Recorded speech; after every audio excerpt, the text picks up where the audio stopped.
Welcome to the Female Founder Friday podcast, a collection of inspiring conversations with the most interesting female entrepreneurs and small business owners. I'm your host, Lindsay White, and together with my incredible guests, we'll explore the struggles of being a female entrepreneur, the most important lessons, and the future of women leaders in business. And I'm passionate about helping female entrepreneurs become the calm, confident leader their team and their business really need. That's why I've recently launched my 6-week mental fitness bootcamp. This amazing program will help you tackle your inner critic, tame your saboteurs, tap into your sage inner voice, and help you build the mental muscles you need to quickly overcome the changes and challenges that you're facing right now. If you're ready to transform your leadership and your life, connect with me today at 𝐻𝐫𝐢𝐧𝐚.ca/positive intelligence to learn more. My guest on this week's episode is actually my good friend Trina Lowe. Trina, in her own words, is a well-rounded marketer and has gotten rounder by the day through the isolation of COVID. Haven't we all? She's a powerhouse female founder with over 2 decades of professional communication experience in everything from advertising to magazine publishing, graphic design to social media. But it was her own experience with the frustration and burnout that comes from trying to do it all that propelled Trina to create her own agency. Now, 21 years later, Trina has a thriving marketing business where she and her team help other entrepreneurs create fresh, new, innovative ways to connect and communicate with their clients. Trina has learned so much from her journey, and she's going to share all of that with us today. So let's get started.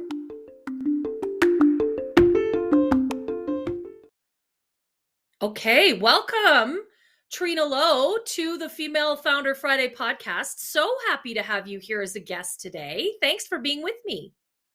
Thank you so much for the invite. I'm excited. Yeah, me too. I am too, because I'm not sure I even know about your journey to becoming a female founder. And so I'm actually super curious. I want to hear the story. I think it's, I don't know how common it is, but it was born out of frustration. And I jokingly say that one day I basically just lost my mind. I love Working a job. I had the best job ever. I loved my job. I was the production director at Avenue magazine for about 6 years. It had all of the right interesting things at the time that kept me really interested and busy because I got to touch everything. Because back in the day, Avenue was this tiny little, very, very, very poor company. Yeah. As it was just getting started. I think I got there in their second year after they launched. So loved my job. But frankly, as time went on, I really figured out what my job was and what I could make it to be. I was getting really frustrated as to why certain things weren't done or why certain things weren't done better. Yeah. And I could see with great clarity how things needed to be done or what else needed to be done. And the action just was too slow, if it ever happened at all. And it frankly just drove me mad. So, after I'm in my 6th year or so, or whenever it was, and you're just producing ad after ad after ad. Right. It's a little dry. And it was I just hit a point of frustration too, because it was such a small company at the time that they could only see that I was capable of doing one thing. Right. So they didn't really allow me to explore very much. And so I went, I just got really bored. Yeah. I started taking, not 3-hour lunches when I could, but kind of. Yeah. Go to the bank for a really long time. Stuff like that. And I went, okay, well, I think since no one's been listening to me for the last 2 years, I think I can do it better. And so I just started exploring other avenues and really looking at what else can I do out of all the amazing things I learned there. I'm still very, very grateful for that opportunity. But yeah. What do I want to do? I think, I got to try writing, which is super cool. I, of course, helped out with the accounting. I helped out with sales. None of these things were my job, by the way. And, right. I also had a lot to do with the copywriting and the ad visuals in working directly with the graphic and production team that put everything together. I was the direct liaison either with our sales team or the client themselves, mostly the client themselves. Yeah. So putting together literally thousands of ads over the years it was like, I think I can do that. I think I want to get back to my creative side because I did have one. And I went into school after that to become a graphic designer full time. I love that. I love that. And I think for many female founders, this is what I have heard over the episodes that we've done already. And of course, the clients that I work with is a lot of time starting your own business is born to some degree out of that frustration, whether it's, for me, it was frustration with a really toxic boss, frustration with, a job where you get a little pigeonholed, and just knowing that there's more you're capable of, there's more you want to do and explore, and more growth. Yeah, it was just time, I think, because I felt I had pushed as hard as one could push for me to get out of that pigeonhole, and I still wasn't being heard. And I just, honestly, I was also so overworked. I know that wasn't on purpose, but I became that person in the office who'd been there the longest outside of the owner. And anything and everything where there was a problem, a question, training new salespeople, even though I wasn't the sales manager, like it all just somehow fell back on me because I had the most history. Right. So I just went, okay, well, I just burnt out, honestly. So during that burnout, I mean, I got a proper doctor's note, and, they tried to send me home that same day. And I went, no, I can't do that. That's ridiculous. We've got a deadline, right? Yeah. So I stayed for another month to let them figure out how to find a temporary replacement. I don't think I knew at that time I wasn't going back for sure, but But during that, I started exploring, how do you start a business? And I found MMP self-employment program. It's a good fit. Mm-hmm. Yeah, I love that. And you said you went back to school, because I know you have a design background, a graphic design background. Yep. Yeah. So I went to 𝐓𝐫𝐢𝐧𝐚 after really having already started to play with all of the tools in a pretty real life kind of a way, but I didn't really have any formal training. So I took the graphic design program at 𝐓𝐫𝐢𝐧𝐚 at night, not thinking it was going to be nearly as hard as it was, by the way. Yeah, right. And because I was, suddenly I'm now going to school 4 nights a week. I am working as many freelance gigs as possible, including a pretty full-time one at a different magazine. And I just didn't realize there'd be homework. I don't know why. Well, because when you get away from the school and then you kind of go back to it and you're like, oh, right. Yeah. Homework. And I was like, but I'm paying for this class. I don't feel like I should have homework. I don't understand. It was intense. It was very intense, but I got so much out of it. I mean, I love the technical side of that program because that was what I needed. I didn't really need the creative side. I already kind of had that naturally. Yeah. Already worked with so many art directors and really skilled designers. That wasn't the hard part for me. So yeah, it was exactly the right program. That's so cool. I love that. And I love that you took all of that knowledge and then added the technical skill. And now you have a really beautiful, thriving business. Yeah, it's been 21 years, believe it or not. Wow. Of course, I started freelancing a little bit in my later years at Avenue. So, I mean, there's a little bit of a crossover there. Yeah. But it's been a long time. And most graphic designers are graphic designers, period, end of story. But I came in from the other side, where customer service was a huge deal. Writing the copy was a huge deal. Proofreading was a huge deal. And that's, as far as I know, I mean, I haven't been in school in a long time, but they don't necessarily teach those weird life parts of the job. Because there is a joke that is, graphic designers can't spell. I mean, they're creative people. I don't expect them to proofread anything. And I think as a small business, it's important to do your best to deliver the final product the best way it can be delivered every single time, even if it's just a draft. Yeah. No, I love that, because I do think that is a really special integration of a lot of skills, the creative and the technical, which you're right. I don't think you get a lot of that, right? No, it's definitely not a typical skill set in one person anyway, to be really detail oriented and notice every comma and period, as well as see the pretty side and how is that going to work with your viewer, and is it engaging enough? Is the color scheme right? All of those things need to really blend together. So over the last 20 some odd years, it's obviously grown with technology primarily, and into what we know in my industry as a full service marketing agency versus a niched agency, which you see a lot of today. So there's just social media people, just designers, just SEO people, and it's all great. They're really specialized. But I prefer and have chosen to, over some time, work with smaller business owners, and they can't afford to work with that many companies, and B, it's just from a time perspective alone not feasible for a small business owner to have to juggle that many things that are really, really complicated.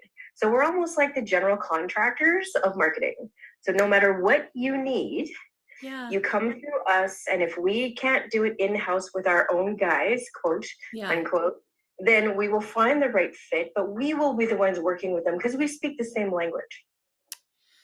You know what? As someone who is a small business owner and works with small business owners, I think that is awesome. And I love the way you describe that as the general contractor, because that is often the tricky for those of us that, first of all, we don't speak that language. That's not our zone of genius. We know that. I am abundantly aware that is not what I do well, right? Having said that, I often don't know what I don't know. So I don't know who I need or why I need them or what they even freaking do half the time, right? All I know is that I need to connect and communicate with my target client, with my customer, and I need to do that in a way that is compelling and is authentic. Like, I want my voice to come through. I have things to say, but I don't know how to translate that. So I really love that you are a full service organization that really helps small business owners navigate that. I think that's super cool. And it's definitely not what, a lot of marketing gurus, or a lot of the trend is to niche. The trend is to, be in your own silo and stay in your own lane as to what you're really good at. But my silo is different, and my lane encompasses how to help my clients, which are small business owners, get their messages out overall, period. And so the mechanism that the client chooses that's just what they choose. Or we make suggestions and recommendations on what is ideal, especially based on budgets, because let's face it, marketing isn't necessarily cheap. No. And it shouldn't be, because it's, if you get what you pay for, you really still, that's very true. Yeah. And it's very complicated because, back in the day, think about when, we were literally children, we had cable TV, a newspaper, and AM radio. Right? Yeah. No, it's true, right? Yeah, that's all we had. So if you were a retail business back in the day, you hopefully got a good location, you put up a nice sign, you flip that open sign over, maybe you ran a newspaper ad or a commercial if you could afford to, and that was kind of it. Outside of a couple flyers in the neighborhood, there were not that many options to market or advertise. Now, the list is literally as long as my arm. So... And and each one of those options has its own complexities and its own nuances. It does. Right? It does. You've got to have the website, the SEO stuff, which absolutely blows my mind. Like, I can't even get my head around it. You got your social channels, and all of those channels need something a little bit different. You have your brand, you have your message, like all of these things. And having a one-stop shop, a reliable source, a great partner who can help you translate, I think is so key for small business owners. It is. And you want to know what the biggest challenge is, though, with small business owners? What's that? They don't want to listen. That doesn't surprise me. They hear you, and they come to you with all the intention of listening. And I've realized that I'm a little bit too nice sometimes, so I'm going to stop doing that, because I will let the client more or less pick which direction they want to go first. Because there is a first, second, and then some. Of course, you can't do everything at once.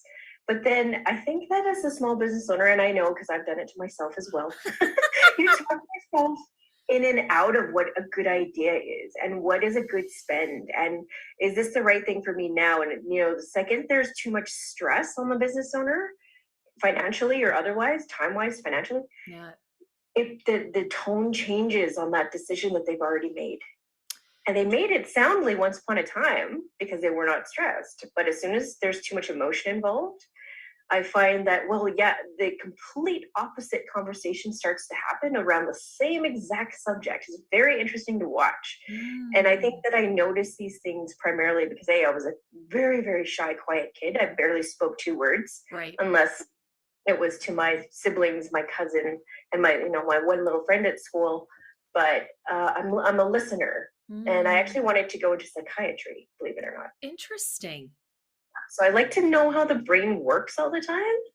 And I wound up in marketing, which is fitting in my opinion, because I need to understand what motivates you when you're on the other side of that screen and no one is around you. You've got your own influences only, but I want you to click on that button. Yeah. No, there's a real element of psychology to that marketing space. I totally get that, right? Because you really want to tap into somebody's brain, like what motivates them.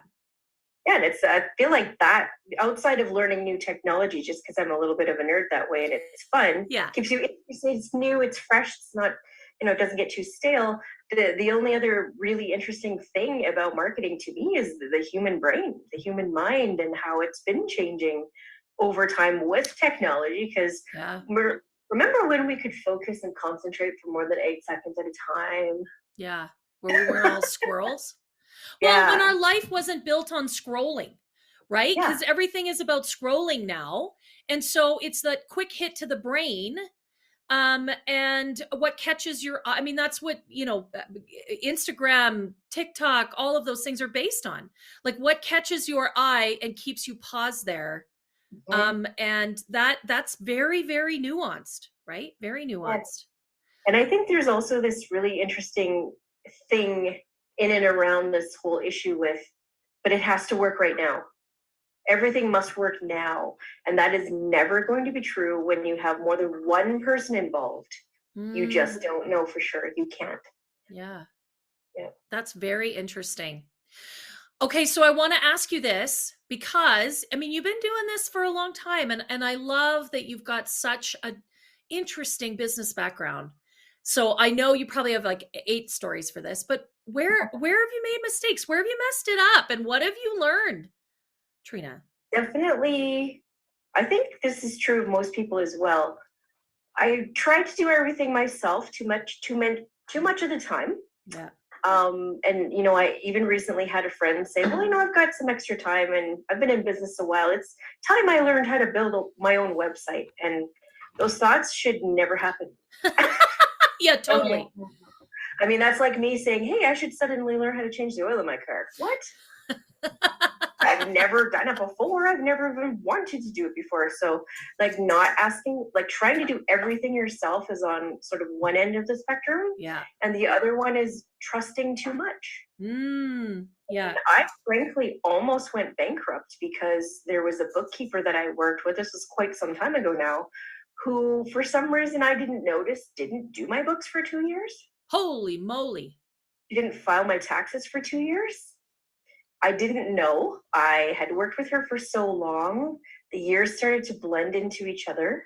We spoke all the time anyway, so there was this illusion that things were happening and I didn't need to worry about it. Right. And then all of a sudden I went, geez, I can't find my last year's NOA. And, so I needed some papers for some other things.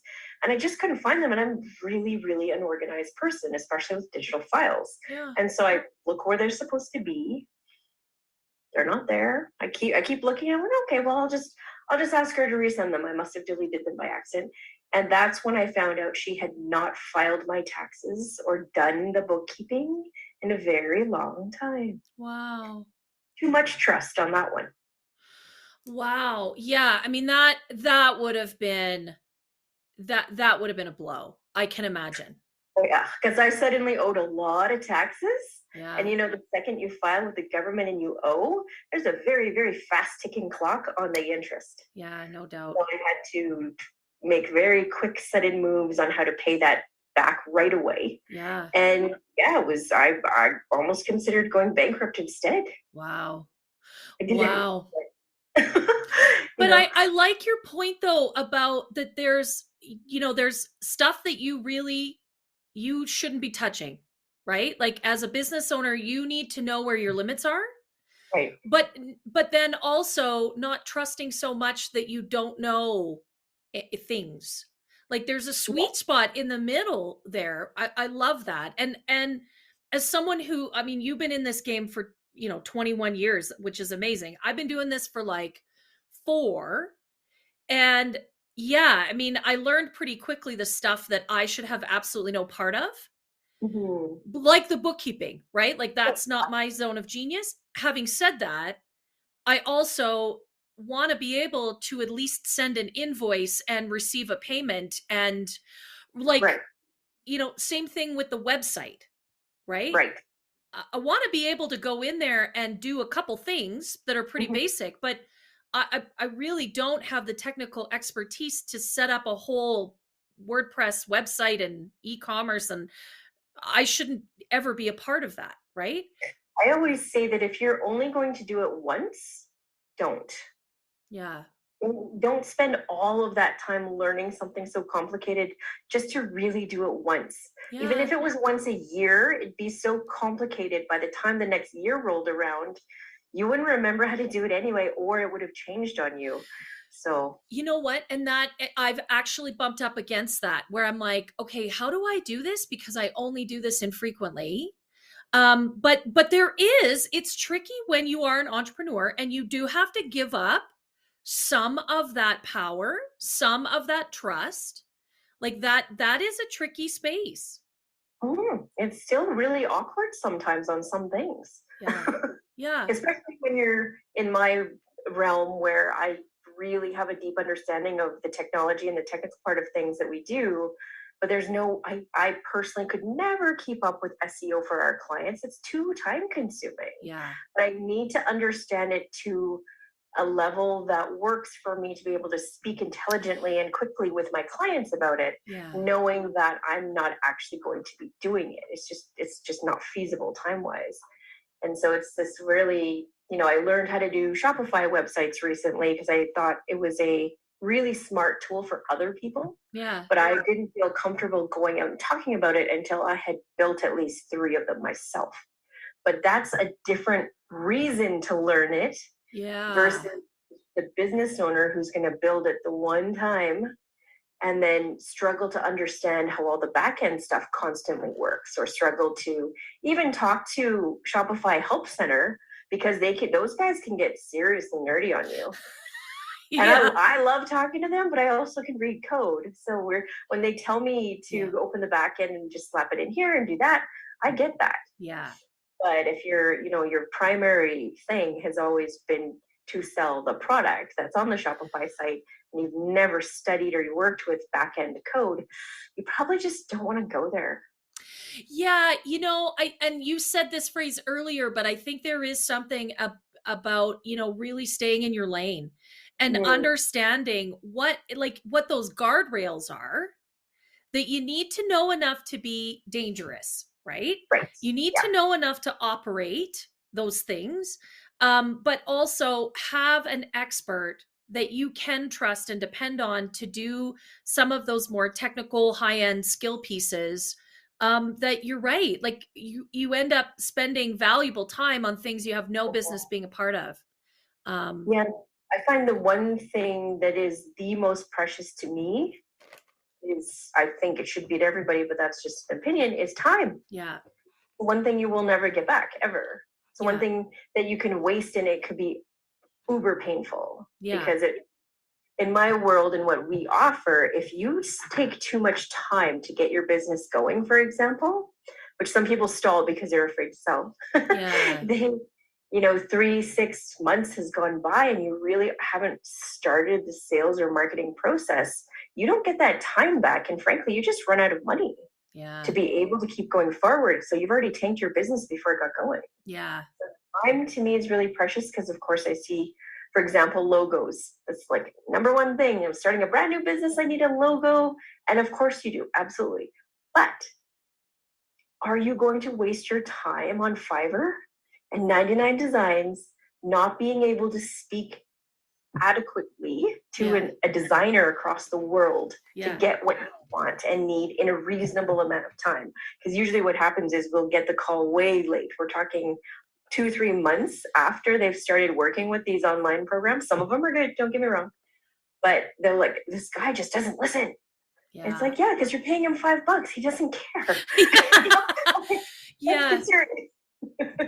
So it's just that time is so precious to get going, because if it's something as critical as a logo, a name, a website, you can't get that time back. No, you can't. And that's time that you're not spending doing the important things that are going to make you money in your business. And that, I think, is an important lesson that I have learned, is that, I really do need to stay in my zone of genius so that I can do the right things. I can be coaching with my clients. I can be working with them in their business on their people strategy, because that's what I do really well. And if I'm spending time building my own logo or doing my own bookkeeping, that's time that I'm not working with my clients. Exactly. And, I think most business owners love what they do. Yeah. But a lot of them really shy away from the sales side. And if you are a small business owner, you're probably the salesperson or the business development lead. And so people will choose these other more technical things to learn, really most of the time because they don't want to be selling. They're procrastinating. Yeah. No, and selling kind of it's become a bit of a dirty word, hasn't it? Oh, I think it always has been. I mean, I don't know how old you are, but remember WKRP in Cincinnati? Yeah, totally. I love that show. It's like the 𝐓𝐫𝐢𝐧𝐚 of the world. But, we're just totally dating ourselves, but I love it. I love it. No, but it's true, right? It's really, really true, is that we look at sales as being something really negative and dirty and sort of sleazy. And the truth is, it's really about having a great conversation and building a great relationship. And if you really believe in what you are doing, then it's not selling. It really is just talking about what you do, why you do it, and how it really creates incredible results.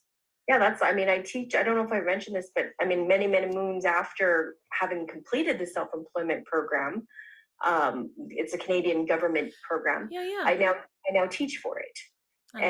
So I volunteered. I hunted them down and said, I have got so much benefit from this. I need to give back. And it's so much fun. So, I teach for 2 different organizations with that program. And I tell them exactly the same thing. It's just like, okay, so who here likes to sell? Yeah. Nobody puts yeah. Maybe one guy, maybe, right?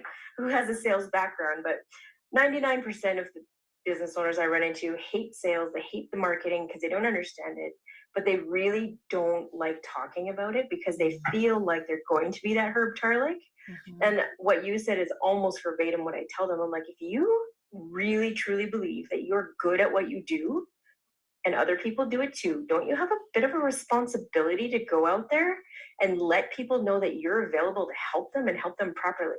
Yeah. That's your responsibility. You can't let a schmo go and get this potential client and cause them damage if you are more than capable of doing that for them. So why don't you just look at it like sharing what you do instead of selling? Yeah, I think that's actually a really great way to put it, is just sharing what you do. Yeah. Right.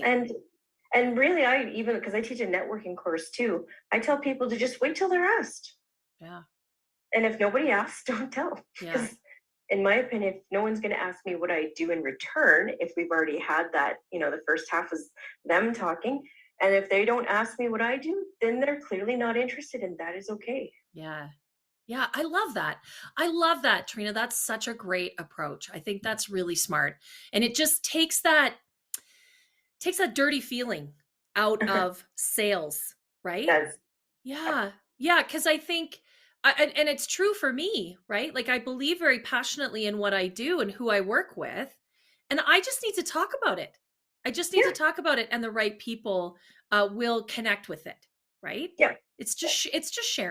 It's just sharing. sharing. I think I think the dangerous part of this conversation, though, is that some people might get stuck there. Yeah. We, for example, have this one really cool client. It was beverage related, adult beverages. And they had started this thing online. It got really, really popular. So they had thousands of followers and eventually wanted to sell memberships to a concept. And it was a perfect blend. It was a great idea. It was a smooth, beautiful online product.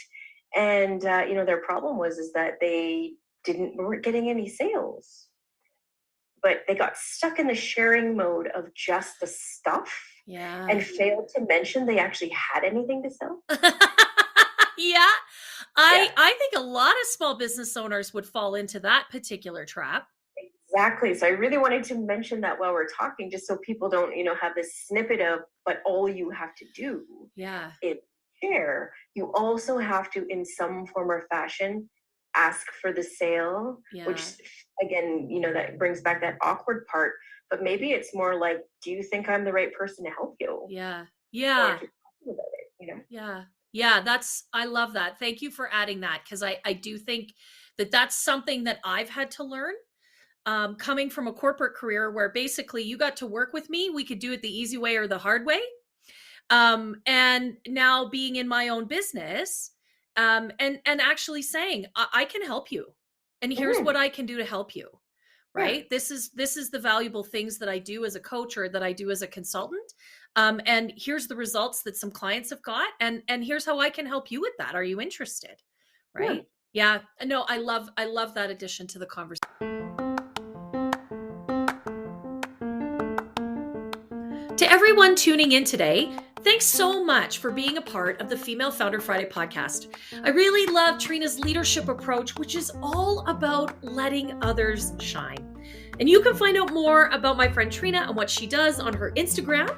And her handle there is @FreshLink And of course, you can find me on Instagram too. And my handle is @HighVoltLeadership. The Female Founder Friday podcast has a goal to impact 1,000 listeners. And it would mean the world to me if you left this episode a 5-star review and shared it with all of your friends.